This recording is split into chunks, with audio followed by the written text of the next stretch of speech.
कलेश, क्लीशेस और कटाक्ष। आज हमने बहुत डाइवर्स टॉपिक्स पे बात की, फॉरेन एजुकेशन, म्यूजिक इंडस्ट्री और रिलेशनशिप्स। आज हमारे साथ जुड़ी थी अवंती नागराल, दी इंस्टाग्राम सेंसेशन।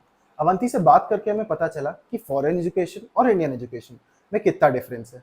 क्रिएटिविटी, आप अपनी क्रिएटिविटी यूज करके कितनी छोटी सी चीज को कितनी अच्छी बना सकते हो। एंड रिलेशनशिप्स, जो कि अच्छी हो तो बहुत it can Bloom your life, but अगर उनका डार्क फेज आए तो how bad it can affect a person.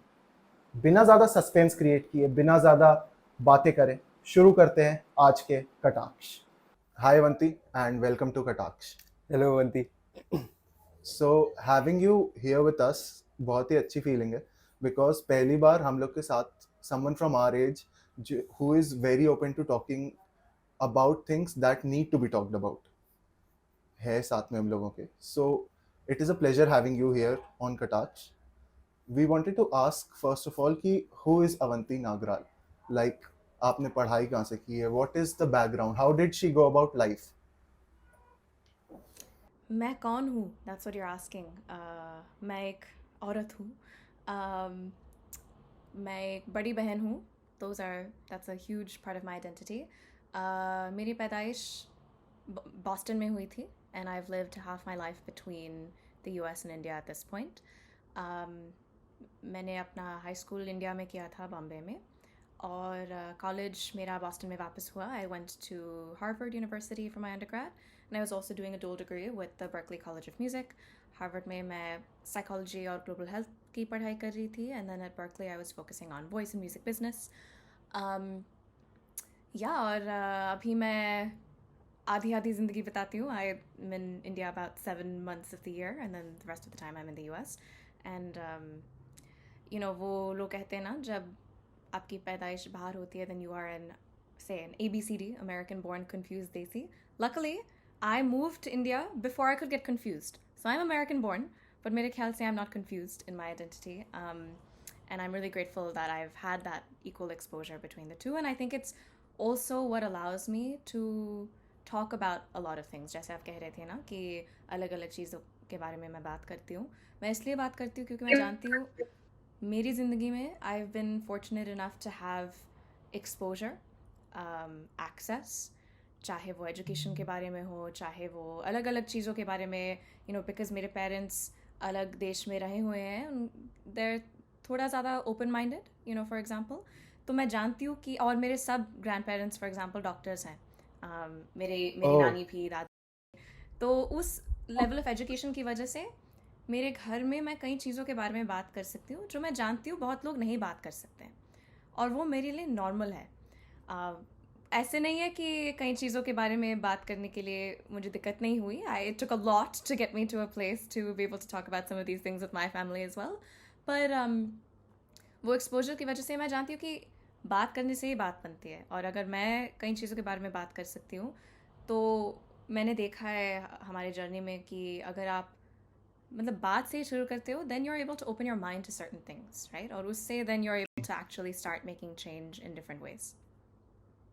Talking about education, आपने हार्वर्ड से पढ़ा, और आपकी स्कूलिंग भी इंडिया में हुई है. So what do you feel is the difference between Harvard and Indian education system? कि is there even a difference? हाँ, बिकॉज हम लोग एज इंजीनियरिंग स्टूडेंट्स, हम लोगों के लिए IITs and NITs are the top thing, और एटलीस्ट मेंटली हम लोगों के लिए इट्स लाइक कि doing Harvard is even the next level. तो क्या एक्चुअली वो नेक्स्ट लेवल है? पढ़ाई में मेरे ख्याल से नेक्स्ट लेवल नहीं है, बट किस चीज़ में नेक्स्ट लेवल है, वो एक्सपोजर में. फॉर एग्जांपल, आपके क्लासमेट्स दुनिया की हर जगह से आते हैं. आपके टीचर्स, कहीं के पास नोबेल प्राइज़ होते हैं, कहीं के पास बहुत बड़े से अचीवमेंट्स होते हैं. सो आपको यकीन नहीं होती है कि आप उनके साथ एक कमरे में बैठते हैं. That's the main thing. For example, अगर आप कंप्यूटर साइंस पढ़ रहे हो, कोडिंग इज कोडिंग एवरीवेयर, चाहे आप इंडिया में कर रहे हो, US में कर रहे हो, right? So the basics and fundamentals of the subjects are the same, but जो आपको ज़्यादा एक्सपोजर मिलती है वो अलग बात है. फॉर एग्जांपल, मैंने एक क्लास ली थी हार्वर्ड में ऑन निगोशिएशन, राइट? वो आप कहीं पे भी ले सकते हो. वो निगोशिएशन टैक्टिक्स अलग अलग जगह में आप सीख सकते हैं.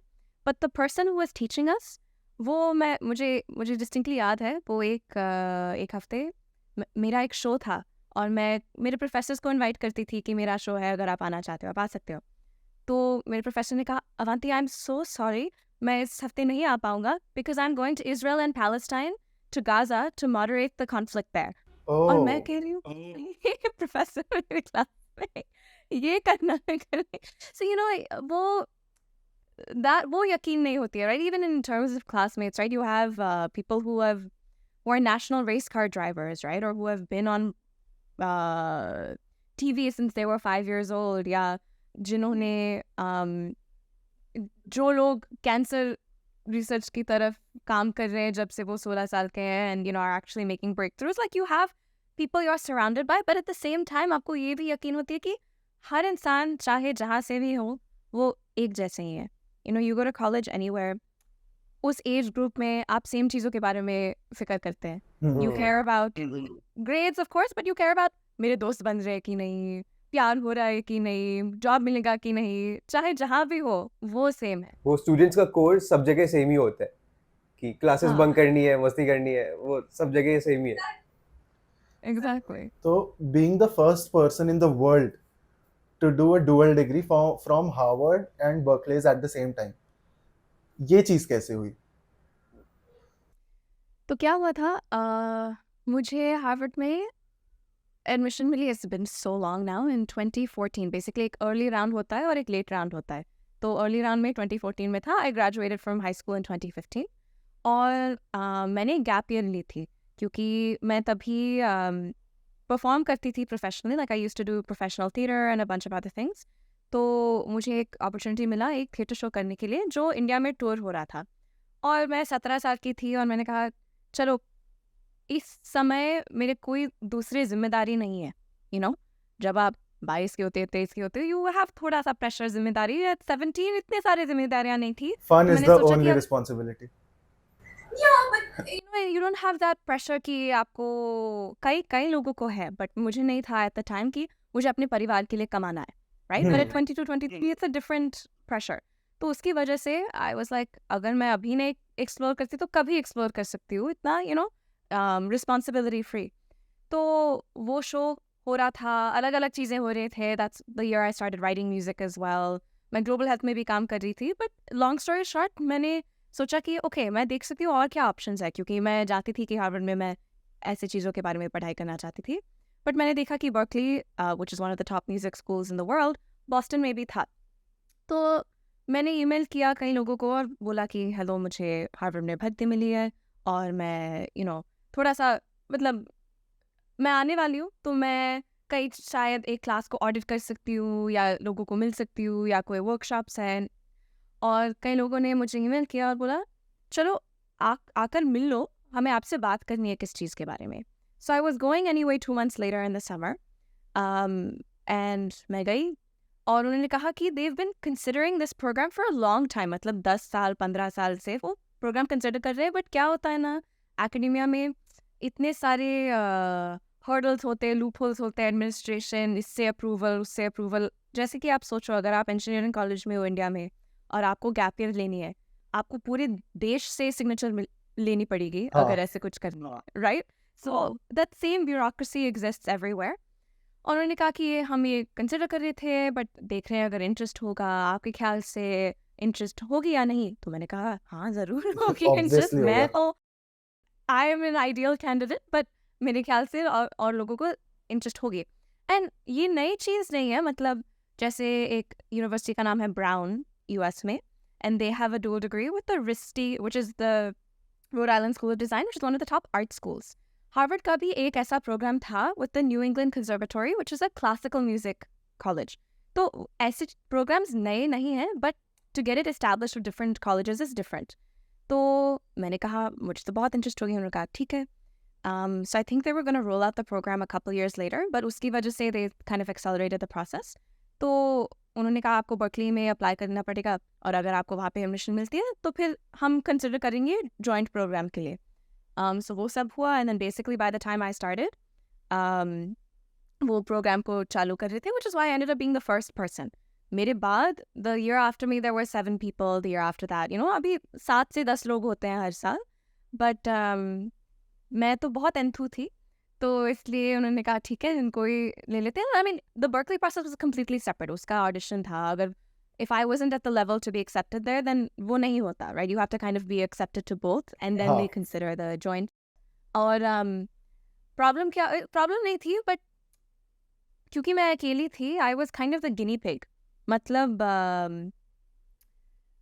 वो नहीं जानते थे कि इस प्रोग्राम को कैसे शेप करें, जिसकी वजह से जो भी मैं कहती थी और पूछती थी, मैं ये कर सकती हूँ, वो बोलते थे हाँ आई गेस, यू नो, क्यों नहीं। ट्राई So करो. as a result, जो भी मैं चाहती थी, I was able to push that through.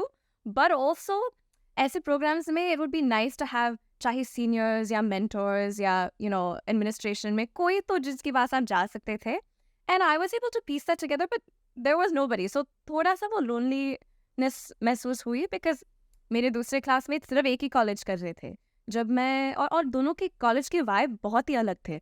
हाँ. एक आर्ट कॉलेज और एक यू नो एकेडमिक कॉलेज के वाइब बहुत ही अलग होते हैं. जब मैं हार्वर्ड में थी, लोग मुझे पूछते थे ओ आपका म्यूजिक कैसे चल रहा है, बट ऐसे पूछ रहे थे कि ओ यू नो म्यूजिक. हाँ. और जब मैं बर्कली में जाती थी, जैसे समझो मेरा एक क्लास हो रहा था, एक वॉइस का क्लास, और मैं बाहर बैठ के मेरा न्यूरो साइंस मैं एग्जाम के लिए पढ़ रही थी, तो मेरी किताब खुली हुई थी और लोग आते थे, bro, why are you looking at the brain?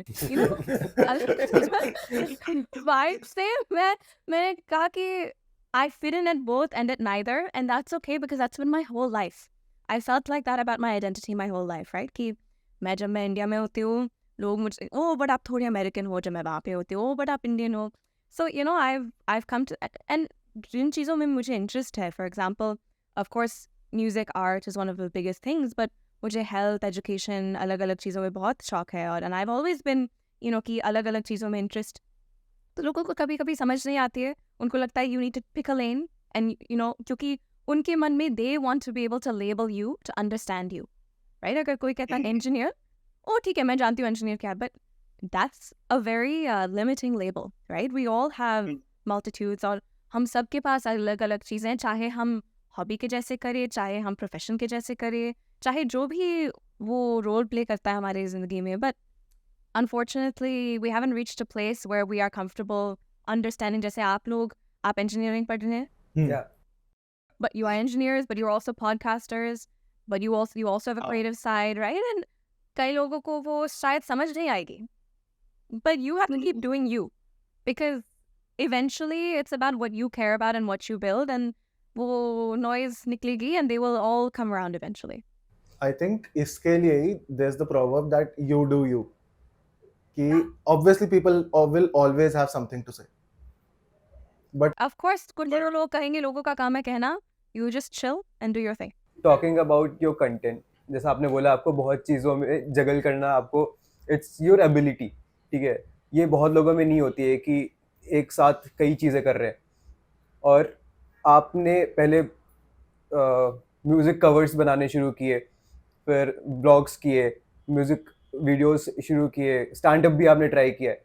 सो इसकी मोटिवेशन कैसे मिलती है कि एक के बाद एक चीज़ें करती रहनी है?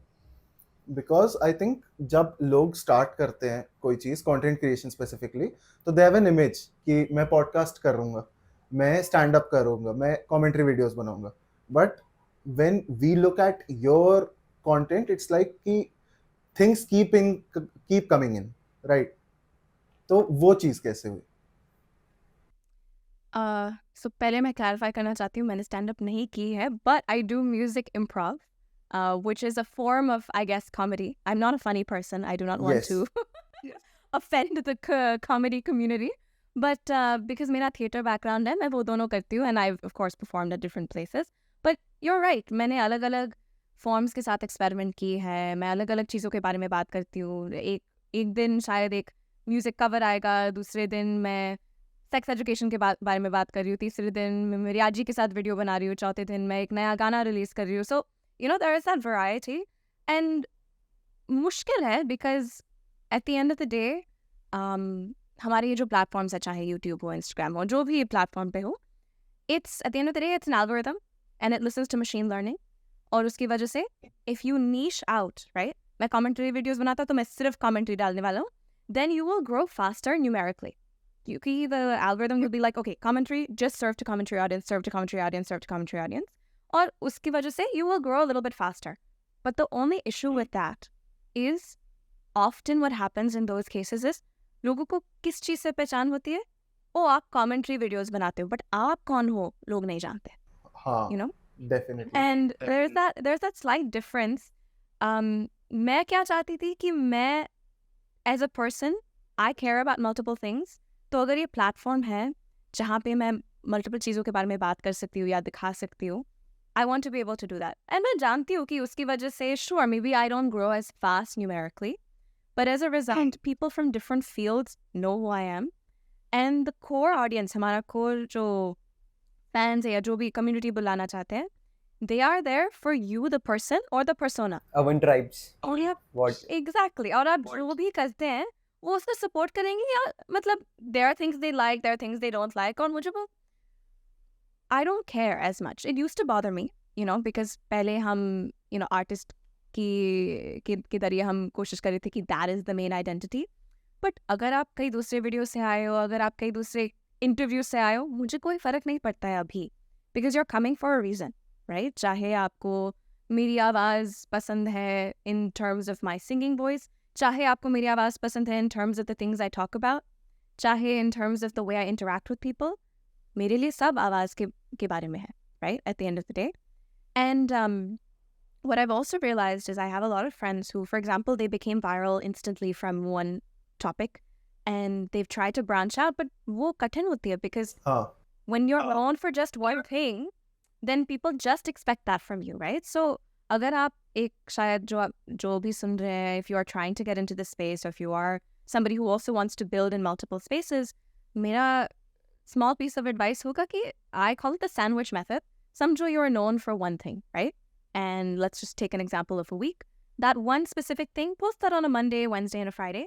But Tuesday and Thursday, कुछ अलग सा डाल दो. alternatively. Alternate basically, because उनको sandwich कर दो बीच में, because you know that Monday and Wednesday will perform relatively well. और वो बीच का, it'll still be served to those audiences, and whoever wants to interact will start to slowly learn कि you do multiple things, you know? From a long-term perspective, I think उससे बहुत फायदा होती है because, see, as a creator in this online world, आपका at the end of the day shelf life कम है, right? In terms of your quote-unquote relevance. Because there will be somebody who will come who will be newer, younger, brighter, smarter, using AI better, whatever it is. But अगर लोग आपको पसंद करते for whatever reason, it can be the way you are. You don't have to be just say, I feel fairly comfortable talking about my emotions and vulnerability and aspects of personal life. Not saying you have to do that. Some people are not comfortable, but there's enough people we know and love who don't do that and you still love them because of what they represent or who they are, right? And at the end of the day, अगर आप अलग चीजें करते हैं and you're able to branch out to that, in an earlier part of your career, eventually you'll be able to build in multiple verticals and long-term, both from a business perspective, पैसों के जरिए, but also obviously. in terms of just how are you able to build, because मेरे ख्याल से this space is amazing, right? जो digital creator economy है, जो boom आई है, but देखा जाएगा कि how long it'll last in the way that it is. And I think that if you are trying to be successful in this place, you should be somebody who is platform agnostic. मतलब YouTube पे बड़े हो ठीक है, Instagram पे बड़े हो ठीक है, but you never want to be known as an Instagram creator या YouTube creator YouTuber. या ये, you know, because उसका limiting factor होता है. You want to be known as somebody beyond that, and you the person, you the personality. Now it helps in हमारे case में because I already had a lot of offline work. मतलब मैं shows करती हूँ, public speaking करती हूँ, ये वो. But for a lot of creators who only started in the digital space, उनके लिए कठिन होती है. But I think that that's kind of the future, right? And you'll see this with so many people. Some of the biggest creators, वो business चला रहे हैं, वो film में जा रहे हैं, वो अलग-अलग चीजें कर रहे हैं to be able to diversify. हर इंसान करते हैं जिनके पास कोई भी public platform हो. आप सोचिए जैसे Rihanna, right? She hasn't released a song in 7 years or something. But उनका beauty line है, she just dropped a shoe called the Avanti, which is cool. But my point is, you know, क्योंकि उन्होंने नाम बनाया है किसी भी चीज़ में, you You like her for who she is. I'm talking about your content. आपने जो टैबू सब्जेक्ट्स है जो इंडिया में एक्चुअली टैबू कंसिडर किया जाता है आपने उनके बारे में बात की है, ठीक है, और इसके लिए गट्स लगते हैं क्योंकि ये चीज़ें बात करना चाहते हैं लोग बट करते नहीं है. सो आपके रिलेटिव्स, फैमिलीज प्लस आपके ऑडियंस का क्या रिएक्शन रहा है इस चीज़ पे? पड़ोस वाली पम्मी आंटी ने कुछ ताने नहीं दिए? Of course, लोगों ने बहुत ताने दिए हैं and huge kudos to my parents for पहले तो I had to make sure that they're comfortable, right? And not from the So- perspective of Did this happen before you started creating content that you talked to your parents about it? yes, क्योंकि मेरा छोटा भाई है वो ही मैंने कहा ना starting में मैं बड़ी बहन हूँ and that's a huge part of my identity. हाँ. मेरा छोटा भाई है और मैं चाहती थी कि हमारा घर एक ऐसा हम ऐसा माहौल बनाए ताकि हम किसी भी चीज़ के बारे में बात कर सकते हैं, right? Particularly when it comes to things like mental health or sexual health or those types of things जो हम boys के साथ इतना बात नहीं करते हैं, right? Mental health के बारे में हम क्या कहते हैं, रोना मना है, you must be strong, boys मर्द don't को cry, दर्द नहीं ये वो. होता. Yeah, exactly. And when it comes to sex education, right? हम शायद चाहे आपने बायोलॉजी में बेसिक पार्ट्स पढ़े हैं चलेगा, बट आपको कंसेंट के बारे में पता है, आपको गुड टच और बैड टच के बारे में पता है, आपको ये सोशल फैक्टर्स के बारे में पता है, and everybody is at risk. It's not just women who are at risk, man are equally at risk. But क्योंकि हम इन चीज़ों के बारे में बात नहीं करते हैं on both hands, right? I never want my brothers actions to make somebody feel unsafe. And I never want him to feel unsafe, right? And both things we have to talk about. So, इसकी वजह से from the age of 18, 19 onwards, I was very घर में मैं इन चीज़ों के बारे में बात करती थी. It used to make people थोड़ा सा uncomfortable, but eventually they came around कि उनको समझ आई. Because मैंने क्या बोला था कि देखो मॉन्डर, आपने मेरे साथ ऐसे चीज़ों के बारे में नहीं बात की, ठीक है चलेगा. It's not a good thing but हो गया. बट अभी मेरा भाई छोटा है और अगर हम अभी नहीं बात करते हैं इन चीज़ों के बारे में, उसको जानकारी आएगी. बट जानकारी कहाँ से आएगी? दोस्तों से आएगी, पॉइंट से आएगी, मिस इन्फॉर्मेशन से आएगी. तो हमें वो एजुकेशन दिलाना चाहिए या एटलीस्ट वो माहौल बनाना चाहिए कि वो इन चीज़ों के बारे में बात कर सकते. ये ऐसे हॉय राम हश हश शेम वाला टॉपिक नहीं है, you know. And so basically, because I was comfortable talking about these things at home, फिर जब मैंने शुरू किया इन चीज़ों के बारे में बात करना on the internet, पहले मेरे पेरेंट्स को समझ आए बिकॉज उन्होंने कहा ओके समझ आती है हमें कि इन चीज़ के बारे में लोग बात नहीं करते, तो ये एजुकेशन के मामले से आप बात कर रही हो, ये वो. What you're saying makes sense. Exactly. So उनको समझ आया, but then they started getting थोड़ा uncomfortable when I started talking about myself, right? Which makes sense. But मैंने कहा देखो मैं एक बायोलॉजी टीचर नहीं हूँ, मैं एक प्रोफेसर नहीं हूँ. लोग इसलिए रिलेट करेंगे अगर मैं बोल सकती हूँ कि मैंने शायद चाहे किया है या मैंने एक्सपीरियंस किया है या मैंने देखा है मेरे दोस्तों को या whatever it is, because that personal touch से लोग रिलेट करेंगे. Otherwise I'm just reading from a textbook, right? ज्ञान And I दे रहे हैं understand. internet. And I understand that it's hard, but I remember कि मेरे ख्याल से अभी 2 साल पहले था. Yeah, it must have been 2 or 1.5 years ago, whatever. I remember going to my mom one day and saying ki, Mom, listen, I'm so sorry if this makes you uncomfortable, but I am comfortable making you uncomfortable because I recognize the larger impact of this. And वो थोड़ा digest करना, मतलब it took a little bit of time. But literally 2-3 महीने बाद क्या हुआ था कि कई हमारे वीडियोस स्पेशली सेक्स एड के स्पेस में मतलब वो सर्कुलेट हो रहे थे. एंड एक दो वीडियोस थे जो मेरी माँ की फ्रेंड्स ने देखे और उन्होंने मेरी माँ को भेजे. उन्होंने कहा आई विश कि I had the courage to speak about this at her age, या चाहे किसी ने हमारे साथ ये बात की थी, because I am now 50 something and I still have shame about my body, you know. And that for her was really powerful कि उसके दोस्त कह रहे थे कि wow, मैं wish करती थी कि I was able to learn about this in my early 20s या जो भी teenage में, क्योंकि you know otherwise you grow up with that internalized shame, आप सोचिए राइट, जब हम छोटे हैं लोग कहते हैं आप स्ट्रेंजर के पास मत जाओ, क्यों? हम बताते नहीं क्यों? हम अपने बॉडी पार्ट्स को नाम ही नहीं कर सकते हैं, हम जानते हैं प्राइवेट है, बट क्यों? राइट?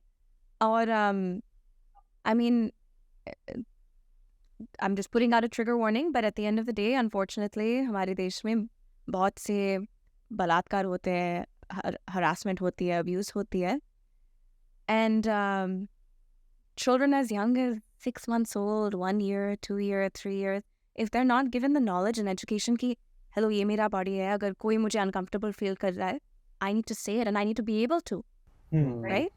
हमारे कल्चर में यही है, वो ये अंकल आया उनको किस दे दो, you know, तो वो बचपन से वो हम ये लाइंस ड्रॉ नहीं कर पाते हैं ये. exactly, we don't have those boundaries, So and that's talking about you sharing about your self, जैसा आपने कहा कि जब आप अपने बारे में बात करने लगे थे, I think a very crucial part of it was also your relationship. So क्या आपको लगता है कि keeping the relationship public affected it in some manner? affected me or in general? Your Affected relationship. the equation of you and your partner? Not really, because हम 6 साल के लिए साथ थे और we only, you know, made it public in that way 4.5 years in, right? At that point, you have that sense of security. और मैं हमेशा, मतलब जब मैं कंसेंट के बारे में करती हूँ, बारे में बात करती हूँ, I believe that in all areas of life. जैसे अगर आप मेरा content देखेंगे, you might see a lot of my grandmother and you might see a lot of my dad, because they are comfortable being on camera. My mom, my brother, and my grandfather are not as comfortable being on camera. So if they are there, it's because they have specifically consented to be in that video. या बात करने से, you know, वो request करके. Whereas with my grandma तो is bindas. She doesn't care at all, right? So it's just different equations. So similarly, मेरे ex-partner के साथ, it was only because he was very comfortable being on camera. And in fact, he used to feel कि आप बहुत चीज़ों के बारे में बात करते हो, इस चीज़ के बारे में नहीं बात करते हो. Then I eventually was like, ठीक है, I'm comfortable talking about it now. So I think in that sense, not at all, because it was something he enjoyed. It was something that, and even though of course I talked about it, as you know, कि मेरे content में बहुत सी चीज़ें हैं. Like if you go back and count the number of videos, फिर भी it'll still be just a handful of videos. It just so happened कि वो videos बहुत चलते थे. That's why it feels like probably that it was a lot more quantity. क्योंकि मैं couple channel ये सब नहीं बनाना चाह रही थी. I was just showing कि मेरी ज़िंदगी में ऐसे ऐसे चीज़ें हो रही है, just like I make videos with my friends and family, मेरे partner के साथ में भी बनाती हूँ. But yeah, I mean, I think the making of the videos with the partner, I don't think that affected the relationship. I think, of course, when I made videos after it ended, that, I mean, the relationship was already over, but that affected me, right? And that affected also many other things. And it मुझे दिखाई दिया कि हमारा mentality अभी भी कहाँ पर है, right? As a society. Because there was a lot of men, it was a lot of people just being very rude and crass कि आपने सफ़ेद ट्राई किया, अभी मेरा ट्राई कर लो, right? It was that kind of commentary.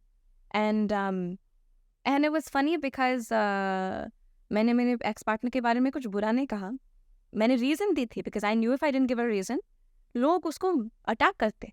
So honestly, out of protection to him and to honor the respect I had for that relationship, मैंने बताया कि यहाँ पे नहीं रहना चाहता है, हमने ये डिस्कस की थी, ये logistics नहीं चल रहे हैं, whatever, right? And the amount of villainization that I got for not wanting to be flexible when somebody else doesn't know what's happening in their life was so interesting. क्योंकि मैंने कहा अगर reverse situation था, कुछ नहीं कहते. अगर मैं मर्द थी, you wouldn't have said anything, right? Number one. Number two, इतना villainization हो रहा था when my partner had broken up with me. अगर मैंने किसी के साथ breakup की थी, the extent that it would have gone to was crazy, and it just showed कि we still unfortunately think of women as objects.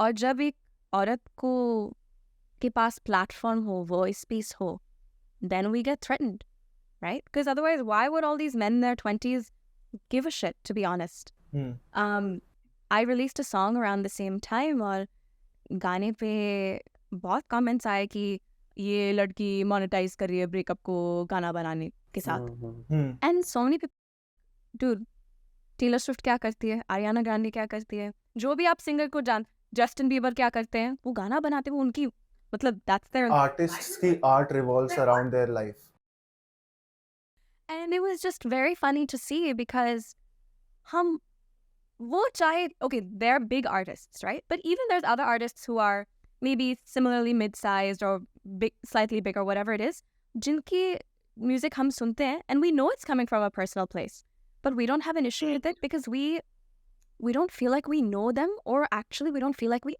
own them right oh it's कोई foreigner है गाना बना रहा है वो ऐसे west में चलता है ये वो but यहाँ पे this is someone who you know about their personal life and ऐसे नहीं है कि हम दुख दर्द के बारे में जानना नहीं चाहते. Most of our songs, most of our passion comes from दुख दर्द पीड़ा, heartbreak, love. But we're used to it in the context of film. Film के गाने में. fiction Yeah, in the basically. context of film. Or of reality TV. हमारा big boss बहुत चलता है. ऐसी चीज़ें बहुत चलती हैं. गॉसिप्स बहुत पसंद है लोगों को. Exactly. But जब एक इंसान जो आप जानते हैं वो अपनी जिंदगी जी रहे हैं they have agency over their own narrative and their own platform then we get scared and then we're like oh वो कर सकते हैं but हम नहीं कर सकते. क्यों? वो आर्ट बना सकते हैं but हम आर्ट नहीं बना सकते. वो अपनी जिंदगी के बारे में बात कर सकते हैं but हम नहीं बात कर सकते. right it's different like कितने लोग अगर लोग YouTube के मतलब if people are big YouTube fans तो लाइजा कोशे और डेविड अपने ब्रेकअप के बारे में बात कर सकते हैं but कोई और नहीं बात कर सकता है. Talking about online hate, talking about online hate, कई यूट्यूबर्स ने आपके लिए रोस्ट भी निकाले थे, लक्ष्य चौधरी और डैंक रिशु. इन लोगों आप आई एम प्रीटी श्योर आपने देखा होगा. तो हाउ डू यू फील कि आपने कैसे रिएक्ट किया था इन चीज़ों पे कि रिलेशनशिप्स के ऊपर भी उन्होंने बहुत रोस्ट किए थे. ऑनलाइन हेट तो आई एम श्योर कि वो पार्ट एंड पार्सल है आपका. हर इंडियन क्रिएटर को आई थिंक मिलती है. Yeah, but see, that's the thing, right? हमने वो culture बनाया है कि why should it be a part and parcel? Of course, hate is going to be a part and parcel. But why should it be कि हर Indian creator को मिलती है? कि वो सिर्फ मतलब you understand what I'm saying? Why is that the standard? Number one.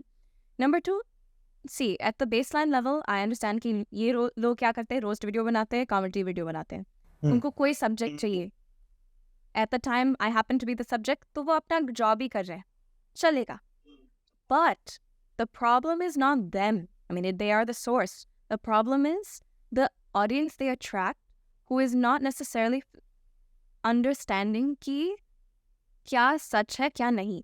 They will blindly believe. तो मेरा problem क्या हो रहा था? Because as much hate per se that I was receiving, उससे ढेर सारा प्यार था. And not just प्यार. People were sharing their own stories of heartbreak, relationships, vulnerability.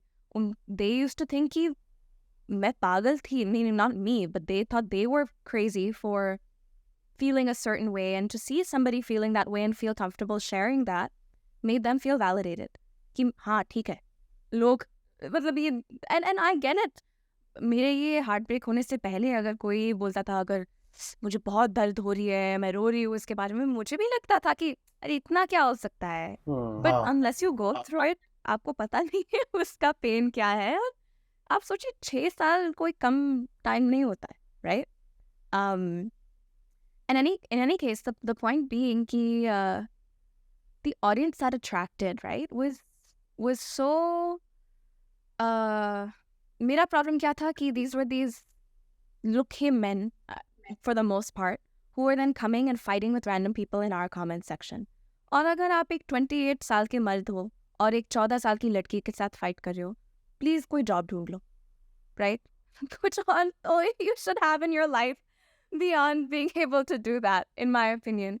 See, hate comes with the territory, right? आप कुछ भी करोगे, अगर आप कुछ करोगे जिसमें कोई भी दम है, आपको प्यार भी मिलेगी, आपको हेट भी मिलेगी, किसी भी इंडस्ट्री में. Two sides of a coin. two sides of the coin.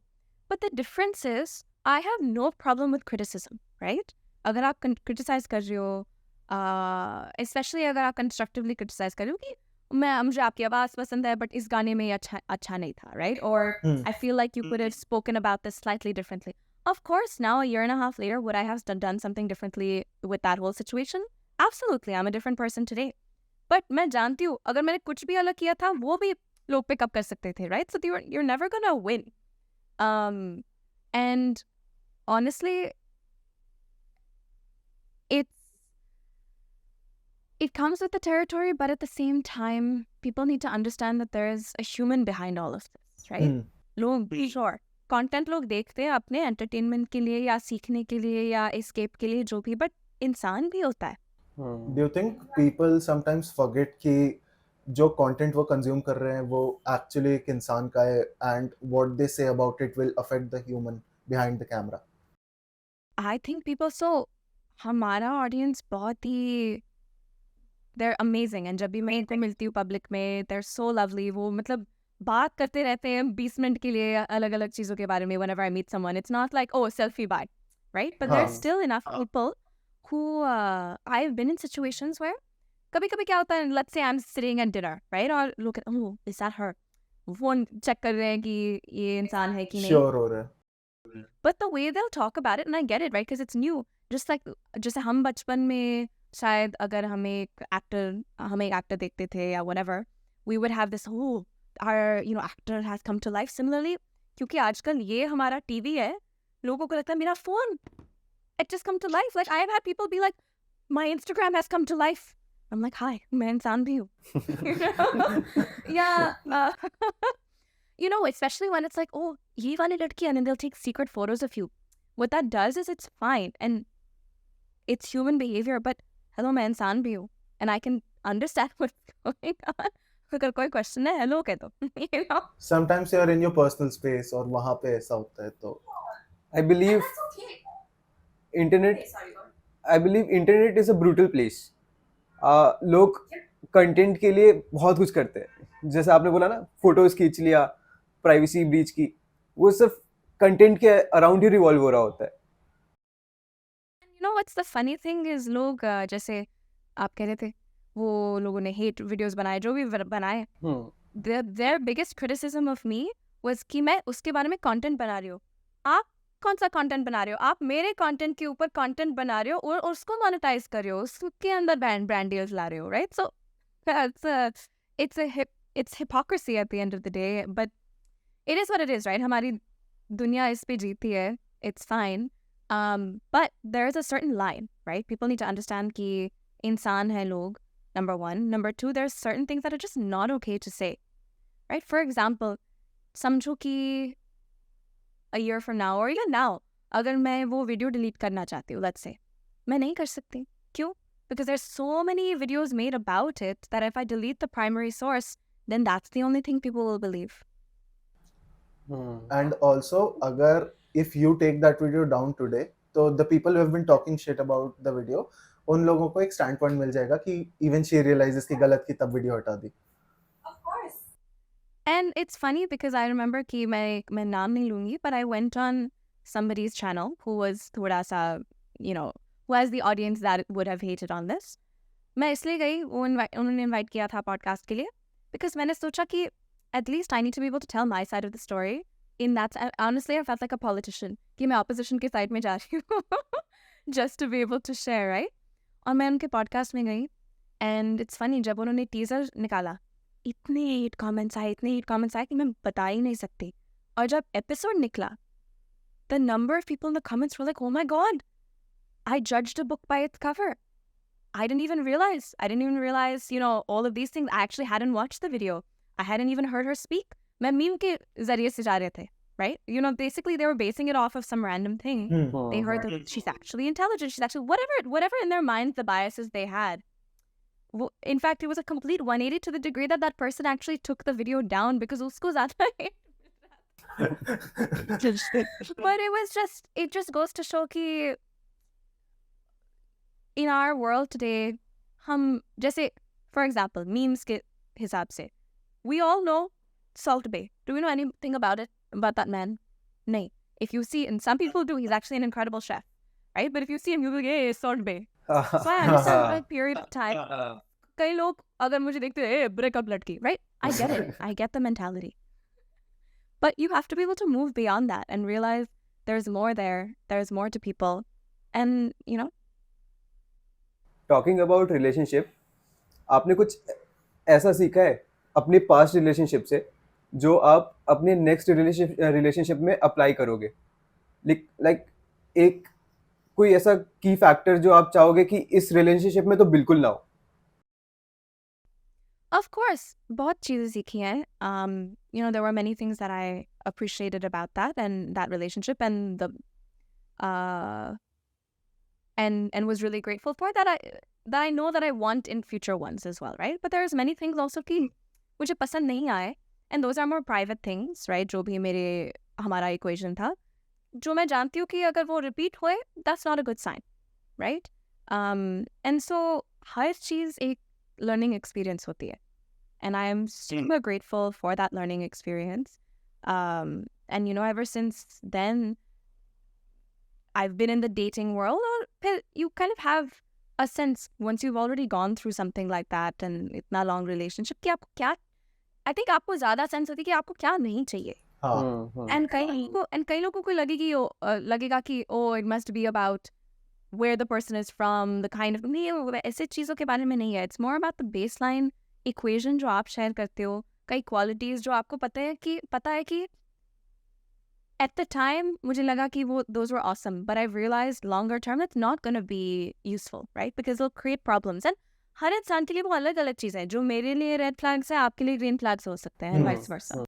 So you just have to know कि वो चीज़ क्या है and kind of move forward with it, you know? But I think being in a relationship teaches you a lot, and आपको बहुत सीखने को मिलता है कि how am I in this interpersonal equation, और मैं क्या सीख सकती हूँ. Also, what have I learned about myself? मतलब मैंने क्या गलतियाँ की थी, मैंने क्या सही की थी. You know, I think you take that forward. And one thing that I've noticed about myself now when I'm in relationships or whatever it is,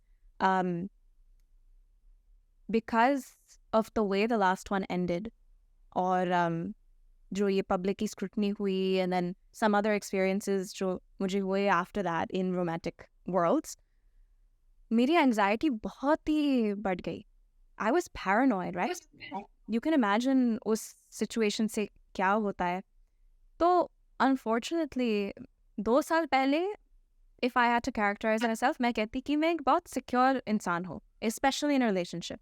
Very trusting, very secure. But abhi, because of the way the last relationship ended, because of, like I said, other experiences I've had over the last year, I think wo anxiety thoda develop hua hai in the way that I realized I've become more anxious and insecure and things that I don't like about myself, but wo mujhe accept karna pada hai ki that is what has happened. So now how do I work toward that, right? After everything happened, are you still open to keeping your next relationship public? It really depends on the other person, right? कि उनका क्या comfort level है. I think कि see, मैं एक artist हूँ, तो मेरे गाने, मेरे अलग चीज़ will be about all sorts of topics, but this will be one of them. तो लोगों को पता होगा कि क्या क्या हो रहा है मेरी ज़िंदगी में through the songs, but I may not talk about who the person is or people are specifically, right? Out of respect and privacy to them. I think कि अगर if I decide to go down the path, or if there's somebody who I care enough about to say engagement या शादी करनी है, then perhaps I might be okay being as open about it. But of course, it depends on the person. I don't regret, like I said, I don't regret anything. I do understand कि I think more out of protection to myself and to the other person, because क्या हुआ था when I started becoming public about the other relationship, तभी मेरा internet presence नहीं था in the same way, right? 2 साल पहले की बात है, नहीं उससे ज़्यादा 3 साल पहले की बात है. It's been more, yes. Right? 2020, yeah, exactly. So in 2020 is when I decided to be public path relationship. तो उस समय I was just growing. So it was a different time. अभी लोग हमें जानते हैं, and of course they know about my relationship history. So any new person I bring into that fold, I have to be very clear with anybody I'm dating कि देखो, my life is also public, which means that there's थोड़े से अलग layers, right? अब मैं इतना casually नहीं post कर सकती किसी चीज़ के बारे में, मैं you know, there's just other restrictions, या अगर हम बाहर कहीं जाते लोग देखेंगे, you know. And so it's just a reality. Some people are okay with that, some people are not, and you just have to navigate that. So the answer to your question is I don't know, but the definite thing that will account for that is the comfort level of the partner.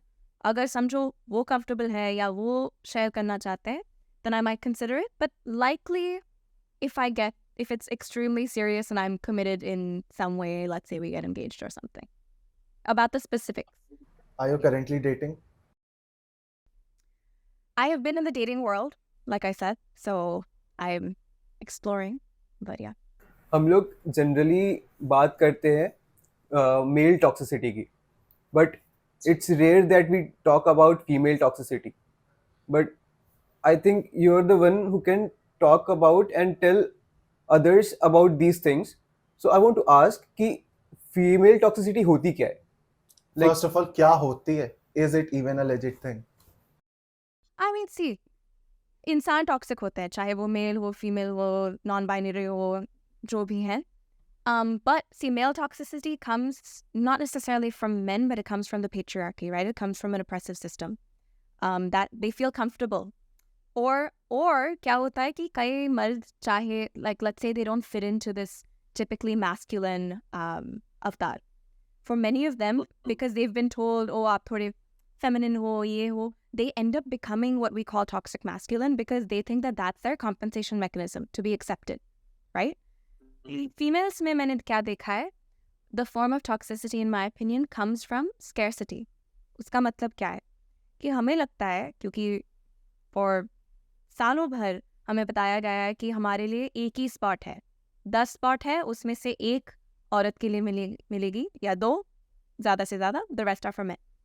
तो इसकी वजह से when one of us gets that, what I've noticed happens is rather than, जैसे समझो आपकी friend को या आप दोनों में से किसी को कोई जॉब मिलता है, you'll generally be happy. शायद थोड़ा सा आपको you know ईर्ष्या होगी, but you'll be like, भाई मेरा bro, proud of you, whatever it is, right?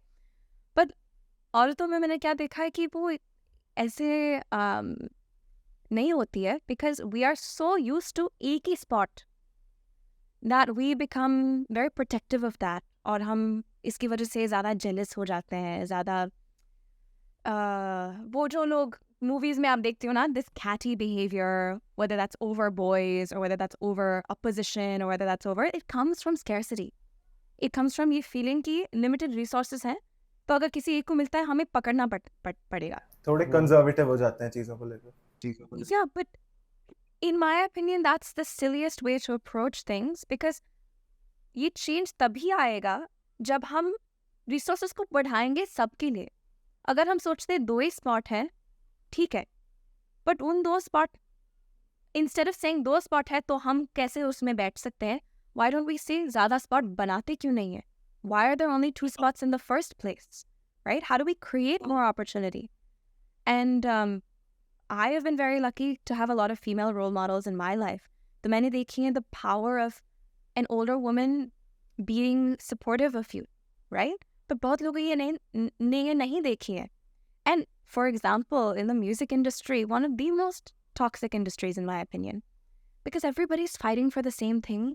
और प्रॉब्लम क्या है कि हमारी ज़्यादा से ज़्यादा गेट कीपर्स जो हैं, मतलब लेबल के हेड्स या जो फेस्टिवल्स के लिए प्रोग्रामिंग करते हैं, प्ले लिस्टिंग, ये वो सब मर्द हैं ज़्यादा से ज़्यादा. So then it becomes a competition about who is able to appeal to them rather than who is necessarily better. So what I've seen is, you know, there are artists, for example, female artists in their 30s and 40s, who instead of bringing people up with them are getting threatened by artists in their 20s. And वो मैं समझ सकती हूँ कहाँ से आ रही है, वो scarcity से आ रही है, तो उसकी वजह से वो toxicity बढ़ती है कि oh my god. But we need to feel like we're in a place of abundance, and वो आसानी से नहीं आएगी. आप सोचिए, अगर किसी इंसान, if somebody has grown up below the poverty line or they've grown up extremely lower middle class, उनको वो हमेशा chip on the shoulder होगी, है ना, कि मुझे बनाना है कुछ. They don't think from abundance because they've never been able to feel that abundance.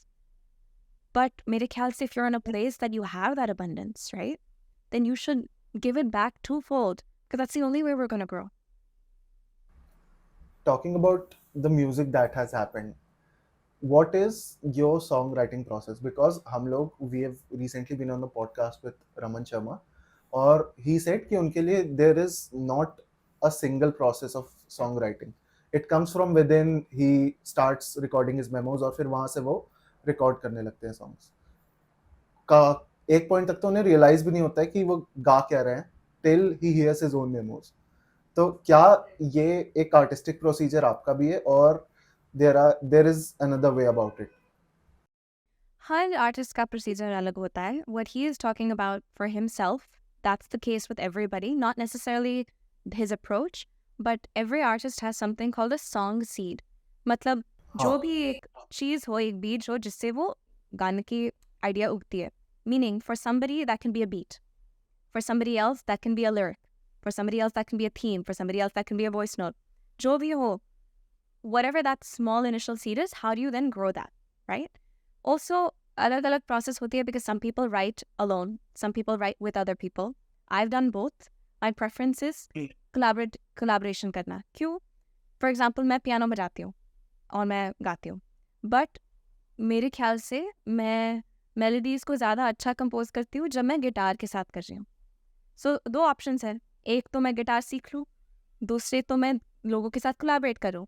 और at my core, I'm a very social person. So I always go for the collaborative option because उससे आपके जो भी ideas है, कभी-कभी you're stuck in your own head or, you can just bounce them off of somebody as well, right? That's one thing.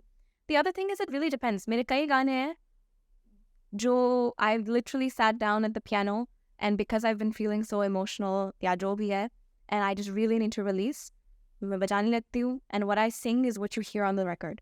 It sometimes just flows out of you. Sometimes you have to be थोड़ा more intentional about it, right? जैसे कि मेरे कई गाने हैं जो अलग-अलग topic के बारे में है. जैसे I have songs about mental health. I have a song called Suntolo. I have a song about consent called Permission. But in सब गानों में, I don't want them to be preachy, right? I want them to be still fun, accessible, in the pop zone.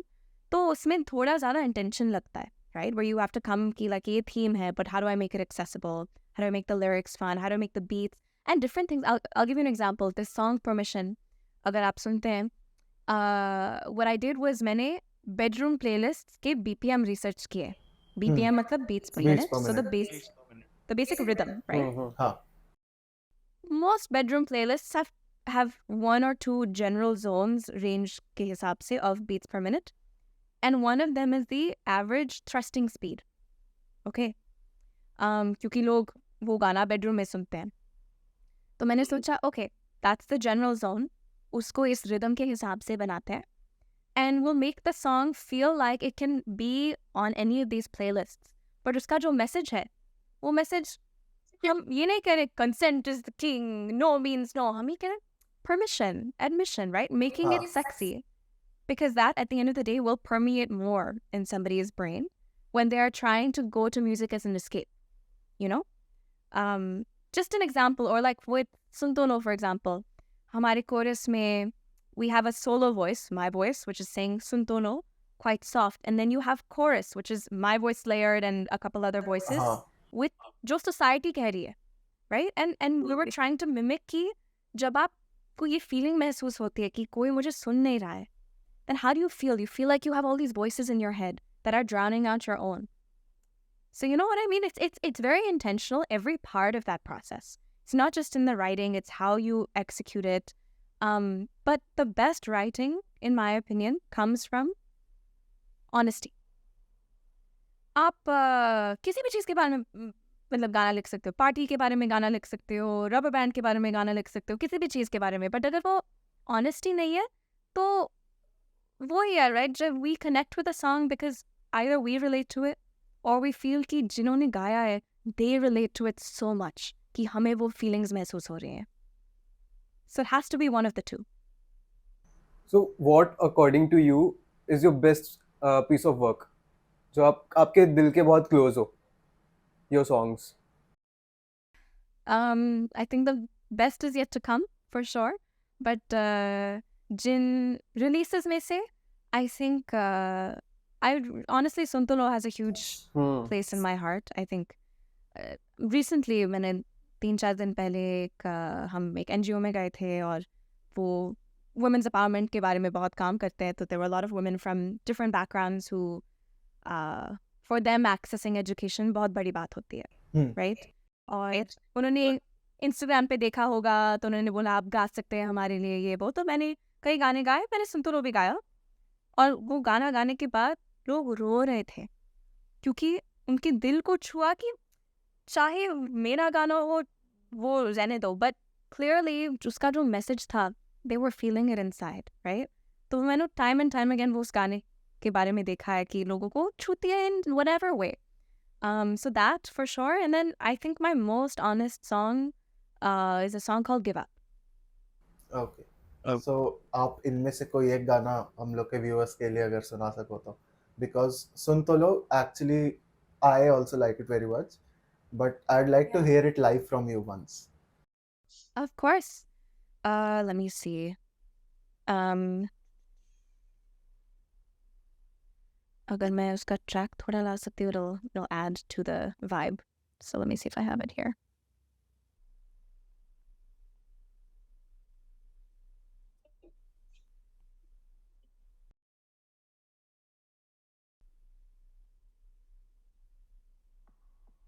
Are you able to hear this? Yes.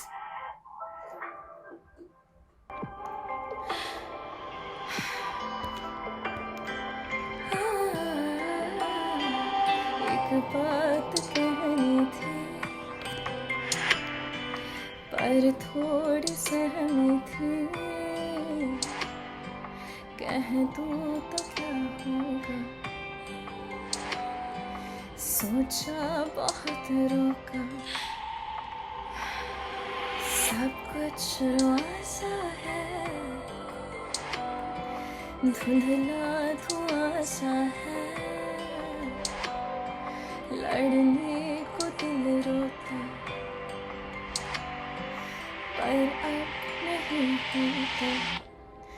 सुन तो लो कुछ नहीं हुआ है, सुन तो लो ये तेरा वहम है, सुन तो लो, सुन तो लो, सुन तो लो, ठीक लग रही हो, सुन तो लो, मुस्कुरा के देखो, सुन तो लो, सुन तो लो. Okay, Beautiful. there's a little bit of the song. Amazing. I am having goosebumps right now. With this, we have come to the end of the podcast. It was great talking to you. Talking to you about subjects जो कि as men हम लोग बहुत ज़्यादा कम बात करते हैं, या mostly what is told to us कि ठीक है देख लेना, but talking to someone as bold as you जो कि actually इन सब बातों पे बात कर सकता है, it has been very interesting for us and it was a pleasure having you on KATAAKSH with us. नहीं, I have had such a good time. Sorry, नहीं, please. बहुत go अच्छा ahead. लगा बात करके आपसे. हमें भी बहुत अच्छा लगा. और जो आप कह रही हो ना ये मेन के बारे में, फॉर एग्जांपल मुझे लगा जब मैंने स्टार्ट आउट की थी कि ज़्यादातर मेरा कंटेंट या जिन चीज़ों के बारे में बात करती हूँ it would appeal more to girls या वुमेन, बट मैंने देखा है कि ए तो हमारा ऑडियंस 50-50 है और बी हमारे जो एक्चुअली जैसे कि आधे से ज़्यादा हमारे फ़ैन पेजेस या super super strong supporters, many of them are young man. और मुझे पहले मतलब कन्फ्यूजन होती थी, बट आई रियलाइज्ड कि फॉर मैनी ऑफ देम उनको जैसे आपने कहा वो अपॉर्चुनिटी नहीं मिलती है इन चीज़ों के बारे में बात करना, राइट? बिकॉज लोग कहते हैं वो इन चीज़ों के बारे में बात नहीं कर सकते, तू मर्द है ये वो.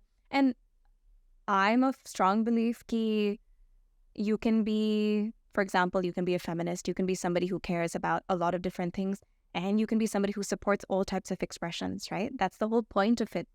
Ki you are supporting everybody along the way, and I feel like जैसे कि हम जैसे if I make a video talking about periods, ज़्यादा से ज़्यादा जो viewership है men से आती है. क्यों? क्योंकि उनको कई मतलब they can't go anywhere else to learn about it. कई घरों में you are able to openly speak about it, but in many you're not, right? So it makes me very happy कि you both are talking about these things and open to talking about them, because फिर वो मुझे खुशी होती है कि आजकल के लड़के मर्द जो हैं वो इन चीज़ों के बारे में बात करना चाहते हैं, and they want to create a world that is more inclusive and open for everybody. So thank you for that, and thank you for having me on the podcast, and I've had a great time. Thank you so much Avanti for joining कटाक्ष। तो कैसे लगे आज के कटाक्ष? उम्मीद है ये पॉडकास्ट आपको भी उतना इंटरेस्टिंग लगा होगा। अगर इंटरेस्टिंग लगा तो लाइक करें, शेयर करें, सब्सक्राइब करें और कमेंट करें अपने कटाक्ष। हमारे साथ कटाक्ष करना मत भूलना।